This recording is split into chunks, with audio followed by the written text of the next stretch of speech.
Hello friend, कैसे हैं आप सब। तो आरती सोनी ब्लॉग में आप सभी का स्वागत है, अभिनंदन है, बहुत बहुत बहुत स्वागत है। तो अब आप लोगों का इंतज़ार हो गया है समाप्त और हड़ताल का तीज आ गई है आज। और मैं देखिए रेडी होके जा रही हूँ पूजा करने।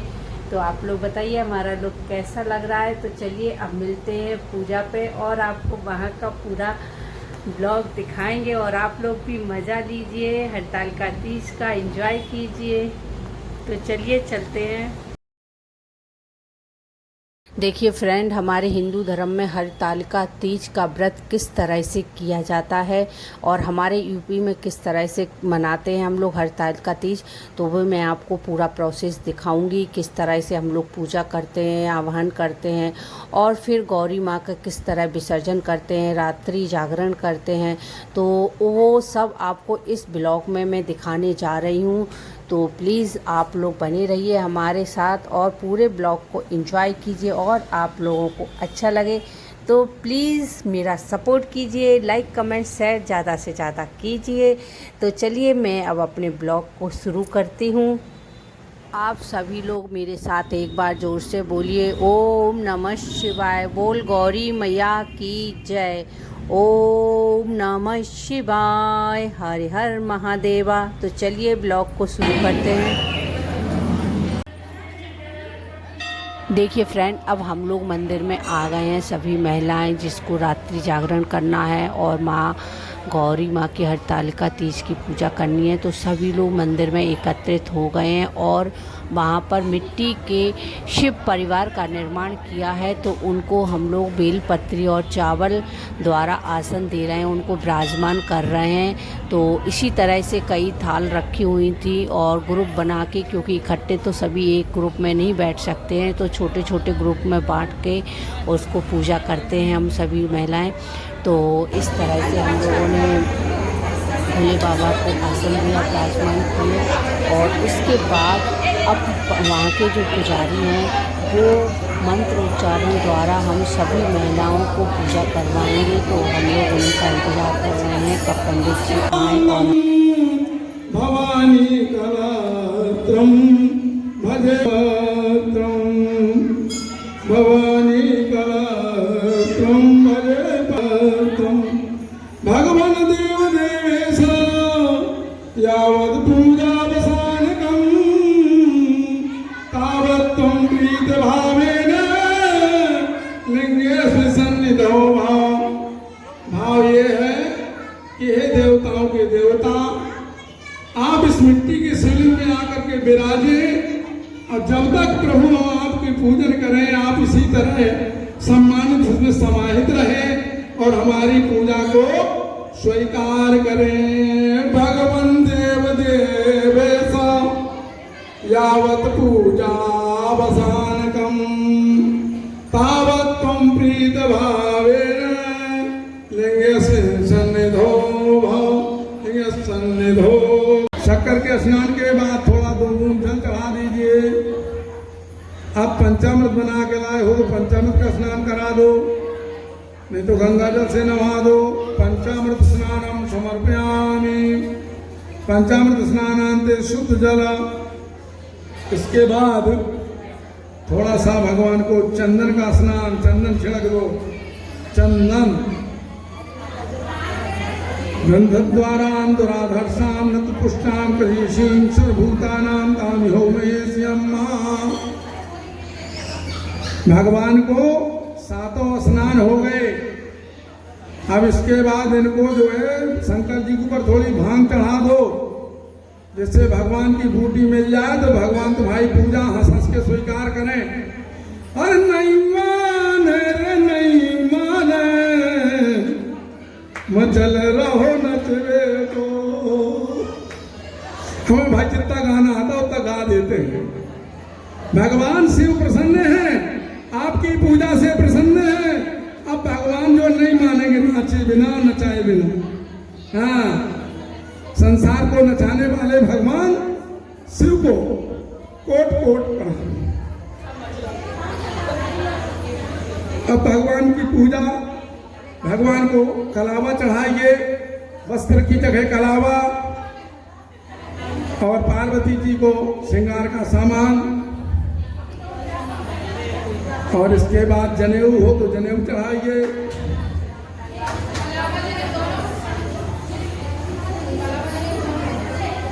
अलग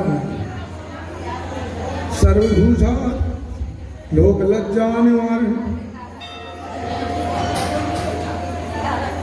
भारते तुभ्यं वासी प्रगीताम वस्त्रम वस्त्रांते आचमनीयम यज्ञोपवीत जनेऊ पहना दो।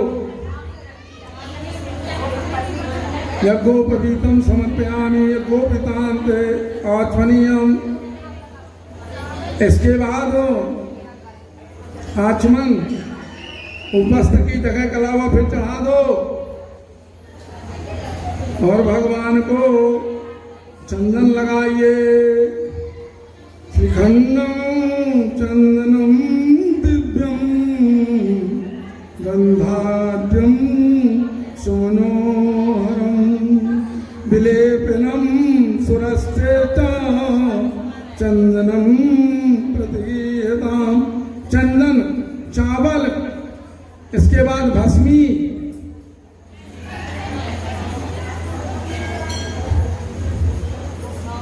भस्मी लगा दीजिए भगवान को।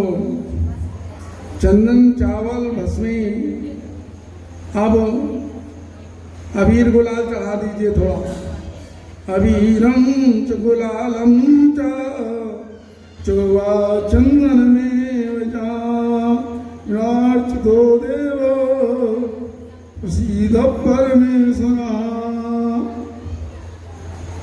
भोले बाबा को चंदन चावल रोली, पार्वती जी को सिंदूर, पार्वती जी को मान के चलिए। वहीं गणेश जी भी बैठे होंगे, उन्हें भी ऐसे करके। अब इसके बाद आपको माला पहनाना है भगवान को। माला पत्रम शिवार्पणम दर्शनम बिल्वपत्र स्पर्शनम पापनाशनम तदलम त्रिगुणाकारम तनेतं दधातम समीपत्र समी समयते पापम समी शत्रु विनाशिनी धारण्यर्जुनमाना रामाय प्रियवादिनी। समी पत्रम समर्पयामि तुलसी मंदिर समर्पयामि। महाप्रसाद जननी सर्वसौभाग्यवादिनी आदिव्याधिहरा नित्यं तुलसीतां नमोस्तुते। तुलसी मंजरी समर्पयामि। बहुत चीजें चढ़ती हैं भगवान में। प्रदीप महाराज बहुत चीजें बताते हैं, लाए हो तो चढ़ा दो। कमलगटा वगैरह जो कुछ हो, ये श्रद्धा कमलगटा चढ़ाया जाता है लक्ष्मी के लिए। समीपत्र चढ़ाया जाता दुश्मन विनाश के लिए। बेलपत्री चढ़ाई जाती है सारे फल मिलने के लिए। जो चाहो जो इच्छा करी हो मन माही शिव प्रसाद कछु दुर्लभना। अलग अलग महत्व है। भस्मी है, रोली है, चंदन है, चावल है। अक्षत से सारी बाधाएं दूर होती हैं और शांति मिलती है। चंदन से शीतलता मिलता है, पुष्पों से सुंदरता मिलती है। अरे अगले जन्म भी अच्छा रहे, इस जन्म भगवान ने जैसा बनाया ठीक है, तो भगवान कृपा से सब कुछ प्राप्त हो जाता है। अब इसके बाद भगवान की पार्वती जी का जो श्रृंगार का जो सामान वगैरह लाए बना के उसे चढ़ा दो। और जो भूल हो जाए हमसे ना हम बता पाए वो चढ़ा दो। जैसे कोई चीज ऐसी है रखे हो ना चढ़ा पाए, बोले हो हम, कौन सी चीज रह गई जो हम नहीं बोले? क्या? बेल फल। तो फल में अभी बातें नहीं आई। अभी तो चंदन चावल फूल पत्ता चढ़ रहे, फल की बात आई भोग के बाद। पहले भोग के साथ हाँ धतूरा फल चढ़ा दो, धतूर फल चढ़ा दो, क्योंकि भांग चढ़ चुकी है, जहर वो और चढ़ा दो धतूरा। ओम नमः शिवाय, ओम नमः शिवाय, ओम नमः शिवाय, ओम नमः शिवाय, नमः शिवाय, ओम नमः शिवाय, ओम नमः शिवाय, ओम नमः शिवाय। इसके बाद आपको धूप जलाना है, धूप, फिर दीप, फिर नैवेद्य, फिर भोग, फिर प्रसाद, फिर फल बाद में ऐसे, फिर 5 सुपारी। धूप कर दो, धूप बत्ती जला दो, अगरबत्ती। वनस्पति रसोधूतो, दीपक के पास चावल छोड़ दो, दीपक दर्शन करा दो और हाथ धो करके भगवान को जो भोग प्रसाद बनाया वो लगाओ। इसके बाद बढ़िया से बढ़िया फल खिलाओ भगवान को, उसी में बेल फल भी चढ़ा दो जो लाए हो। ओम नाभ्या आसीदंतरी, हम नर हैं तुम नारायण हो, अपकार हमारे हाथों में, उपकार तुम्हारे हाथों में। कल्पना बनाया करते हैं एक सेतु बिरह के सागर में, जिससे हम पहुंचा करते हैं उस पार तुम्हारे हाथों में। दृगबिंदु ये कह रहे हैं भगवन, दृग नाम विरा सागर में है, और मझधारे हमारे हाथों में, पतवार तुम्हारे हाथों में।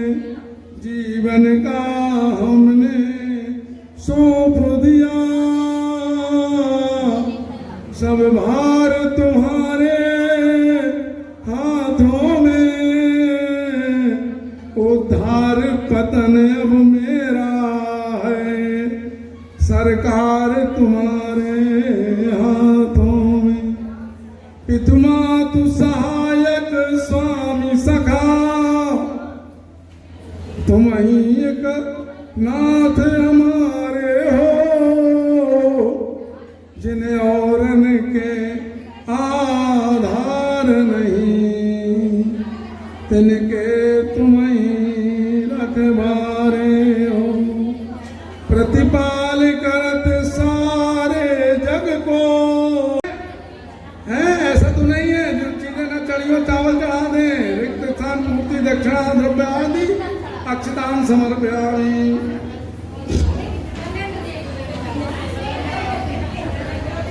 अब बीच में कथा में बिल्कुल नहीं बोलते, हिंदी में कहते हैं शांत रहो। अब भैया जो अंग्रेजी पढ़े हो तो साइलेंट रहो, ठीक है ना? हाँ, हंसते रहो, भगवान की पूजा करते रहो। चलिए देखिए इसका विधान सुनिए। व्रत करने वाला व्यक्ति सूर्योदय के पहले उठे, भगवान शंकर जी का स्मरण करे, फिर नित्य कर्मों से निवृत्त होकर के शिवालय में जाए जहाँ पूजन करना हो, और कथा पढ़नी अथवा सुननी हो। यदि हो सके तो अनेक पुष्पमाला सुसज्जित करके एक सुंदर मंडप तैयार कर ले, और सुहाग चाहने वाली स्त्रियों को शंकर पार्वती की बालू रेत की प्रतिमा बना करके उसे इस मंडप में स्थापित करके पूजा करनी चाहिए। पूजा में शिव पार्वती से संबंधित कोई भी श्लोक अथवा शिव चालीसा का पाठ कर सकते हैं। तत्पश्चात एक चित्त से नीचे लिखी कथा पढ़ें। अब कथा प्रारंभ होती है।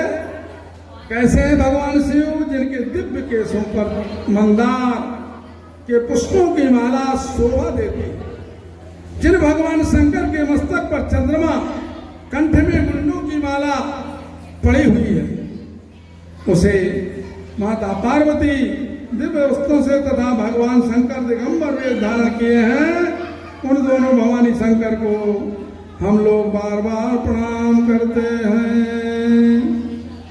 कैलाश पर्वत के सुंदर शिखर पर माता पार्वती जी ने महादेव जी से पूछा, हे महेश्वर, मुझसे आप गुप्त से गुप्त वार्ता कहिए जो सबके लिए सब धर्मों से भी सरल तथा महान फल देने वाली हो।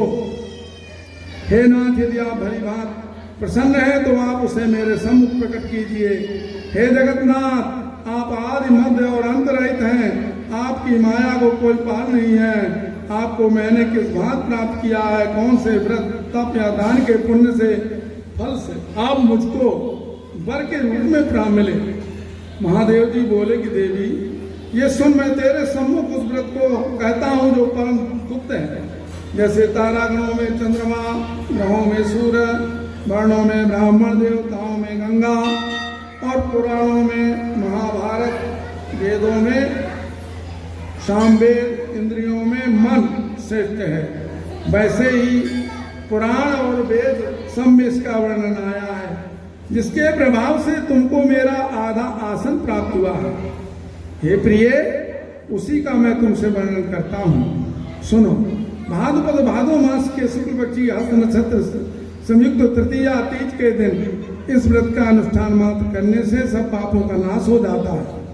तुमने पहले हिमालय पर्वत पर इसी महान व्रत को किया था जो मैं तुम्हें सुनाता हूँ। पार्वती जी बोली, प्रभु, ये व्रत को मैंने किस लिए किया था, ये मुझे सुनने की इच्छा है, कृपा करके कहिए। भगवान शंकर बोले, आर्यावर्त में हिमालय नामक एक महान पर्वत है, जहाँ अनेक प्रकार की भूमि अनेक प्रकार के वृक्षों से सुशोभित है, जो सदैव बर्फ से बर्फ हुए गंगा की कलकल ध्वनि से शब्दायमान रहता है। हे पार्वती, तुमने बालकाल में उसी स्थान पर परम तप किया था। 12 साल तक नीचे को मुख करके धूम्रपान किया। फिर 64 वर्ष तक तुमने बेल के सूखे पत्तों का भोजन करके ही तप किया। माघ के महीने में जल में रहकर, वैशाख के महीने में अग्नि में प्रवेश करके तप किया। श्रावण के महीने में बाहर खुले में निवास कर अन्न त्याग कर तप करती रही। तुम्हारे इस कष्ट को देखकर तुम्हारे पिता को बड़ी चिंता हुई। वो चिंता तो रो करके सोचने लगे, मैं इस कन्या की किससे शादी करूं। इस अवसर पर दैव योग से ब्रह्मा जी के पुत्र नारद जी वहां आए। देव ऋषि नारद ने तुम शैल पुत्री को देखा। तुम्हारे पिता हेमवान ने देवर्षि को अर्घ पात्र आसन देकर के सम्मान सहित बिठाया और कहा, हे मुनीश्वर, आपने यहाँ तक आने का कष्ट कैसे किया, कहिए क्या क्या है। नारद जी बोले, गिरिराज, मैं विष्णु भगवान का भेजा हुआ आया हूँ। तो मेरी बात सुनो, आप अपनी कन्या को उत्तम वर को दान करें। ब्रह्मा, इंद्र, शिव आदि देवताओं में विष्णु भगवान के सामने कोई भी उत्तम नहीं है, इसलिए मेरे मत से आप अपनी कन्या का दान भगवान विष्णु को ही दें। हेमवान बोले, यदि भगवान वासुदेव स्वयं ही कन्या को ग्रहण करना चाहते हैं और इस कार्य के लिए ही आपका आगमन हुआ है, मेरे लिए गौरव की बात है, मैं अवश्य उन्हें ही दूंगा। हेमवान का ये आश्वासन सुनते ही देव ऋषि नारद जी आकाश में अंतर ध्यान हो गए। अंक चक्र गदा पद्म पीताम्बरधारी भगवान विष्णु के पास पहुंचे। नारद जी ने हाथ जोड़ करके भगवान विष्णु से कहा, प्रभु, आपका विवाह कार्य निश्चित है। इधर हेमवान ने पार्वती जी से प्रसन्नता पूर्वक कहा, हे पुत्री, मैंने तुमको करुण भगवान विष्णु को अर्पण कर दिया।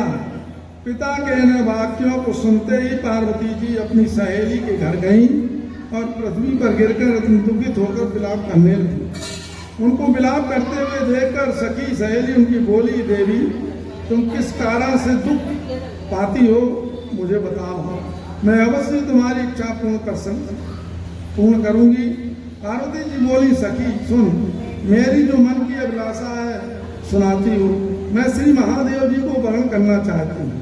मेरे इस कार्य को पिताजी ने बिगाड़ना चाहा, इसलिए मैं निसंदेह इस शरीर का त्याग कर दूंगी।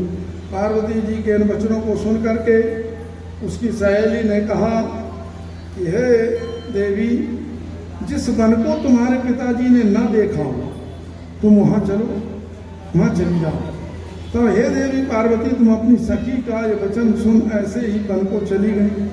पिता हिमवान ने तुमको घर पर पाकर के सोचा के सोचा कि मेरी पुत्री को कोई देव दानव अथवा किन्नर हरण करके ले गया। मैंने नारद जी को वचन दिया था कि मैं पुत्री का गरुड़ भगवान के साथ वरण करूंगा। हाय, अब ये कैसे पूरा होगा, ऐसा सोच करके बहुत चिंता से मूर्छित हो गए। तब सब लोग हाहाकार करते हुए दौड़े और मूर्छा दूर हो, पर गिरिराज से बोले, हमें आप अपनी मूर्छा का कारण बताओ। हिमवान बोले, मेरे दुख का कारण ये है कि मेरी रत्न रूपी कन्या को कोई हरण कर ले गया, या सर्प डस गया, अथवा किसी सिंह या व्याघ्र ने मार डाला है। वो ना जाने कहाँ चली गई, वहाँ किसी राक्षस ने मार डाला। इस प्रकार कह करके गिरिराज दुखित होकर के ऐसे कांपने लगे, तीव्र वायु के चलने पर कोई वृक्ष कांपता है। तब पश्चात हे पार्वती, तुम्हें गिरिराज साथियों सहित घने जंगल में ढूंढने निकले। सिंह, व्याघ्र, रीछ, हिंसक जंतुओं के कारण वन महाभयानक प्रतीत होता था। तुम भी सखी के साथ भयानक जंगल में घूमती हुई वन में एक नदी के तट पर पहुंच गए। एक गुफा में पहुंची। उस गुफा में तुम अपनी सखी के साथ प्रवेश कर गई, जहां तुम अन्न जल का त्याग करके बालू का लिंग बनाकर मेरी आराधना करती रही। उस समय पर भाद्रपद मास की हस्त नक्षत्र युक्त तृतीया के दिन तुमने मेरा विधि विधान से पूजन किया। रात को गीत गायन करते हुए जागरण किया। तुम्हारे उस महाव्रत के प्रभाव से मेरा आसन डोलने लगा। मैं उसी स्थान पर आ गया जहां तुम और तुम्हारी सखी दोनों थी। मैंने आकर तुमसे कहा, वरानने, मैं तुमसे प्रसन्न हूं, तू मुझसे वरदान मांग। तब तुमने कहा कि हे देव, यदि आप मुझसे प्रसन्न हैं तो आप महादेव जी ही मेरे पति हो। मैं तथास्तु ऐसा कहकर कैलाश पर्वत को चला गया। तुमने प्रभात होते ही उस मेरी बालू की प्रतिमा को नदी में विसर्जित कर दिया। हे सुबह, तुमने वहां अपनी सखी सहित व्रत का पारायण किया। इतने में तुम्हारे पिता हिमवान भी ढूंढते ढूंढते उसी घने वन में आ पहुंचे। उस समय उन्होंने नदी के तट पर 2 कन्याओं को देखा तो ये तुम्हारे पास आ गए और तुम्हें हृदय से लगाकर रोने लगे। बोले, बेटी, इस सिंह व्याघ्र आदि युक्त घने जंगल में क्यों चली आई?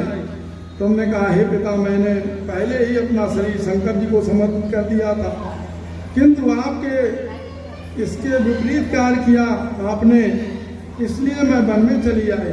ऐसा सुनकर के हिमवान ने तुमसे कहा, मैं तुम्हारी इच्छा के विरुद्ध कार्य नहीं करूंगा। तब वो तुम्हें लेकर घर को आए, तुम्हारा विवाह मेरे साथ कर दिया। हे प्रिय, उसी व्रत के प्रभाव से तुमको मेरा आधासन प्राप्त हुआ है। इस व्रतराज को मैंने अभी तक किसी के सम्मुख वर्णन नहीं किया। हे देवी, अब मैं तुम्हें बताता हूँ कि इस व्रत का ये नाम क्यों पड़ा। तुमको सखी हरण करके ले गई थी, इसलिए हरतालिका नाम पड़ा। पार्वती जी बोली, हे स्वामी, आपने इस व्रतराज का नाम तो बता दिया, किंतु मुझे इसकी विधि एवं फल भी बताइए। इसके करने से किस फल की प्राप्ति होती है? भगवान शंकर जी बोले, इस स्त्री जाति के अति उत्तम व्रत की बुद्धि सुनिए। सौभाग्य की इच्छा रखने वाली स्त्रियां इस व्रत को विधिपूर्वक करें। केले के खंभों से मंडप बनाकर बंधन माल सुशोभित करें। उसमें विविध रंगों के उत्तम रेशमी वस्त्र की चांदी पर तान दें। चंदन आदि सुगंधित द्रव्यों का लेपन करके स्त्रियां एकत्र हों। शंख, बेरी, मृदंग आदि बजावें। विधि पूर्वक मंगलाचार करके गौरी शंकर बालू में प्रतिमा स्थापित करें। फिर भगवान शिव पार्वती जी का गंध धूप उस आदि से विधि पूर्वक पूजन करें। अनेकों दैवत्यों का भोग लगावें। रात को जागरण करें। नारियल, सुपारी, जम्बारी, नींबू, लौंग, अनार, नारंगी आदि घृत फलों फूलों को एकत्रित करके धूप दीप आदि से पूजा करके कहें। क्या कहें? हमारे साथ बोलना, हे कल्याण स्वरूप शिव, हे मंगल रूप शिव, हे मंगल रूप महेश्वरी, हे शिवे, सब कामनाओं को देने वाली देवी कल्याण रूप तुम्हें नमस्कार है। कल्याण माता पार्वती, हम तुम्हें नमस्कार करते हैं। भगवान शंकर जी को सदैव नमस्कार करते हैं। हे ब्रह्म रूपिणी जगत, जगत का पालन करने वाली माँ, आपको नमस्कार है। हे सिंह वाहिनी, मैं सांसारिक भय से व्याकुल हूँ, तुम मेरी रक्षा करो। हे माहेश्वरी, मैंने इसी अभिलाषा से आपका पूजन किया। हे पार्वती माता, आप मेरे ऊपर प्रसन्न होकर के मुझे सुख और सौभाग्य प्रदान कीजिए। इस प्रकार के शब्दों द्वारा उमा सहित शंकर जी का पूजन करें। विधि पूर्वक कथा सुनकर गौ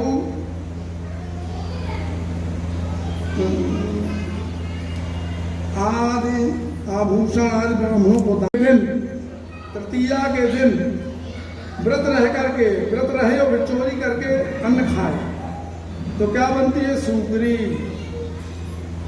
जो फल खाती है वो बंदरिया की जन्म पाती है, और जो जल पीती है वो जोंक बनती है, और जो दूध पीती है वो सर्पणी का ग्रहण करती है, सर्पणी बनती है।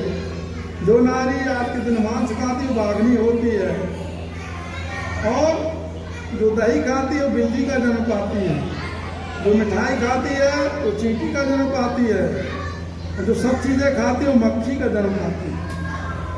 और जो उस दिन सो जाती है आज के दिन अजगरी यौन को प्राप्त होती है, और जो नारी अपने पति को धोखा देती है मुर्गी का जन्म पाती है, बार बार काटी जाती है।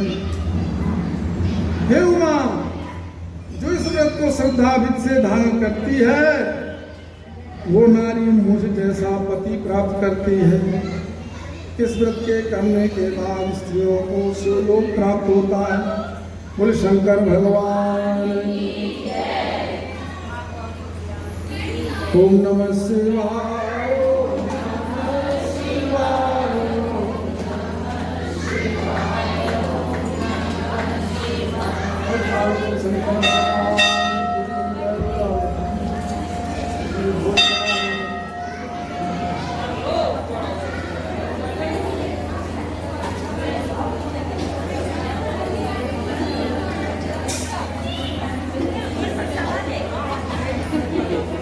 इसके बाद हम तैयार करो, हम कर लो।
अरे तो क्या हुआ, आंटी बड़ी हो आप।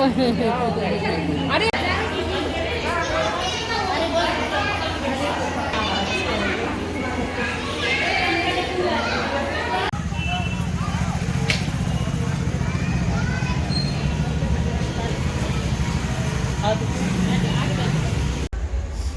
हेलो फ्रेंड, देख सकते हैं आप कि अब पूजा हो गई है। तो पूजा के बाद सारी महिलाएं अपने घर चली गई हैं। सब लोग यहाँ इकट्ठी होती हैं और पूजा के बाद सब महिलाएं घर चली गई हैं। और अब वो अपनी ड्रेस चेंज करके, क्योंकि पूरी रात भर जागरण करना है तो हैवी ड्रेस पहने होती है पूजा के समय। तो देखिए अभी सब चेंज कर के आ रही हैं। मैं भी देखिए चेंज करके आ गई हूँ। तो मैं दिखाती हूँ। अभी थोड़ी सी शोर शराबा कम है, क्योंकि धीरे धीरे लेडीज़ महिलाएं आ रही हैं, अभी जुड़ रही हैं। जो अभी पूजा के समय आप देख सकते थे कितनी भीड़ थी, तो अब इस समय आप देखो अभी बिल्कुल भी भीड़ नहीं है। और कुछ देर बाद फिर यहाँ से भीड़ इकट्ठी होगी और जागरण का भजन वगैरह कीर्तन चालू हो जाएगा। तो आप देख सकते हो अभी पूजा में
देखिए फ्रेंड, अब चौथे होम की तैयारी हो रही है।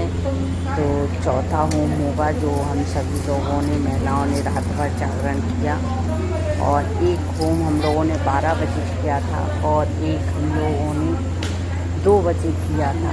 अब एक 4 बजे का होम है, लास्ट होम है। तो इसकी तैयारी हो रही है और फिर गौरी माँ का विसर्जन भी होगा। तो अब हम सभी लोगों ने, महिलाओं ने देखी अब माँ को, देखिए आपको गौरी माँ की पूजा की थी तो उनके आसन को हिलाया जा रहा है कि जहाँ से वो आए थे वहाँ से प्रस्थान करें और हम सभी लोगों को अखंड सौभाग्यवती होने का आशीर्वाद देकर और अपने कैलाश पर्वत पर अपने भोले बाबा के साथ जाएं। तो इसीलिए उनके आसन को हिलाया जा रहा है, क्योंकि जब उनकी स्थापना की थी तो उनका आवाहन किया गया था, उन्हें बुलाया गया था। तो अब उनको हिलाया जा रहा है आसन। तो आप देख सकते हैं और गाना भी गाया जाता है कि शिव शंकर चले कैलाश की दुनिया पढ़ने लगी। तो इस वाले सॉन्ग को गाया जाता है इस समय। तो हम सभी लोगों ने, महिलाओं ने जितनी भी रखी हुई थी वहाँ पे गौर देख सकते हो आप, तो वो सभी लोग प्रक्रिया कर रहे थे।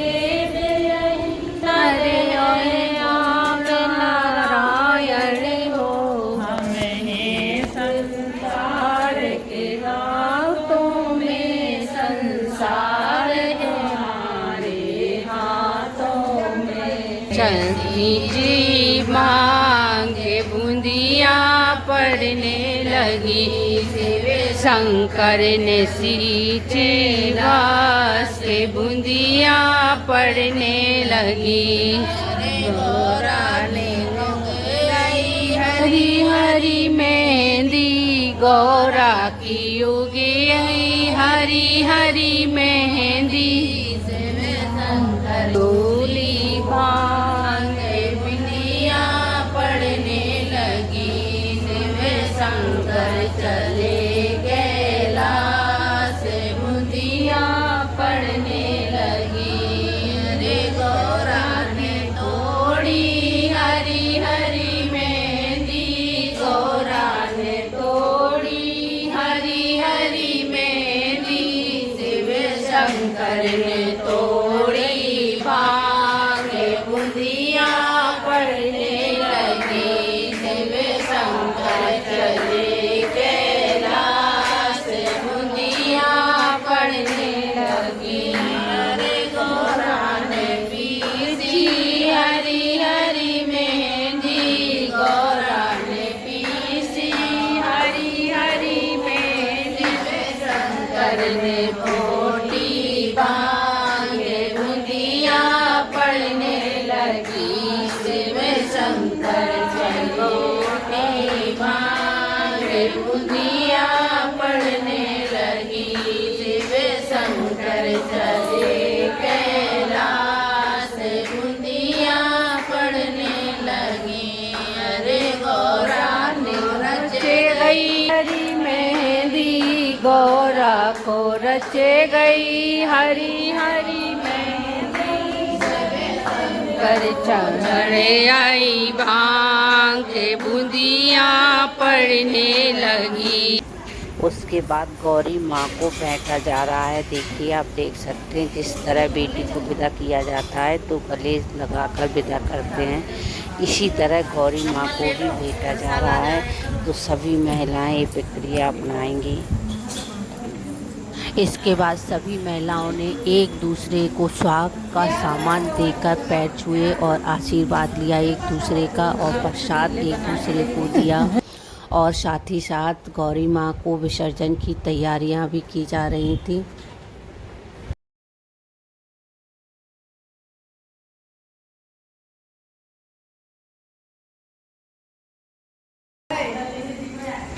उसके बाद आप देख सकते हैं अब विसर्जन का टाइम आ गया है और सभी लोगों ने अपने अपने थाल उठा लिए हैं।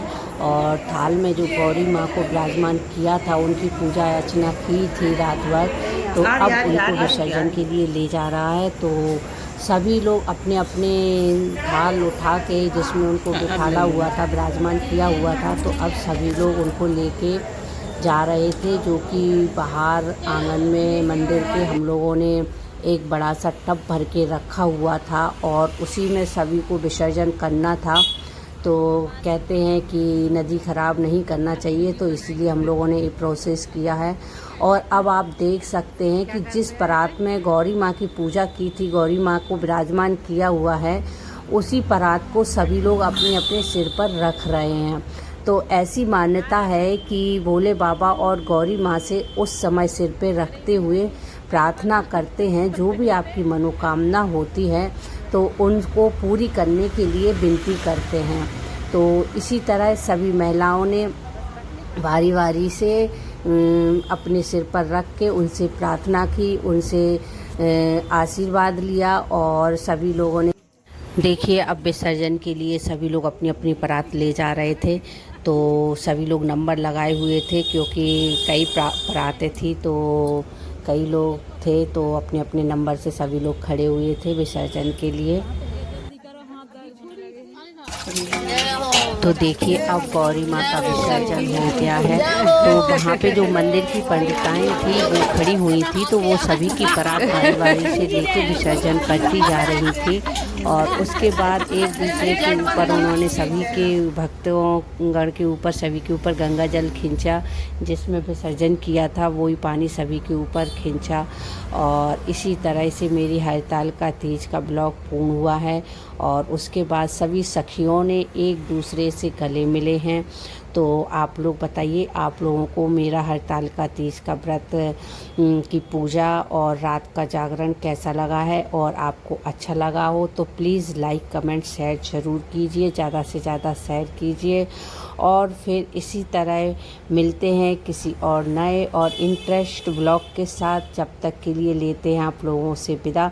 और आप देख सकते हैं जहाँ विसर्जन किया था तो उसमें से जो माँ की चुन्नी होती है वो निकालते हैं, जिससे वो चुन्नी में से एक एक रेसे निकाल के, धागे निकाल के सभी महिलाओं को देते हैं। वो अपने पल्लू में बांधती हैं, जिसको कहते हैं कि माँ गौरी चीर दे के गई हैं। तो मतलब कहना चाहिए चीर होता है कि वो अपना वरदान दे के गई हैं कि अखंड सौभाग्य होने का, इसी तरह से सुशोभित रहो, आप अच्छे कपड़े पहने सजी धजी रहो। इसी तरह से हम आपको अगली साल फिर मिलेंगे और इसी तरह तुम्हारा स्वागत बना रहे। तो चीर का मतलब यही होता है। तो वो सभी महिलाओं ने अपने क्या खा रही हो आंटी? और खीरा खाया। लोग कहते हैं ऐसी मान्यता कि जब व्रत शुरू करते हैं तो खीरा खा के ही शुरू करते हैं, और जब व्रत का समापन करते हैं तो खीरा ही खाते हैं। तो अब हम लोगों का व्रत पूर्ण हो गया है। तो आप देख सकते हैं सभी ने थोड़ा थोड़ा सा खीरा खाया और उसके बाद सारी सखियों ने एक दूसरे से गले मिले हैं। तो इस तरह से आप देख सकते हो हम सभी सखियां एक दूसरे से गले मिले कि अगली साल फिर मिले, जल्दी मिले, इसी तरह मिलते रहें, बार बार मिलते रहें। तो आप लोगों को अगर हमारा वीडियो अच्छा लगा हो, ब्लॉग अच्छा लगा हो, तो प्लीज़ सपोर्ट कीजिए, ज़्यादा से ज़्यादा लाइक कमेंट शेयर कीजिए। और गौरी माँ भोले बाबा सभी का सौभाग्य बनाए रखें और सभी पे आशीर्वाद बनाए रखें अपना। और हम सभी सखियों को जल्दी से जल्दी बार बार मिलने का मौका मिले और इसी तरह मिलते रहें हम लोग। तो अब लेते हैं आप लोगों से विदा। तो आप सभी से लेते हैं विदा। Okay, bye bye.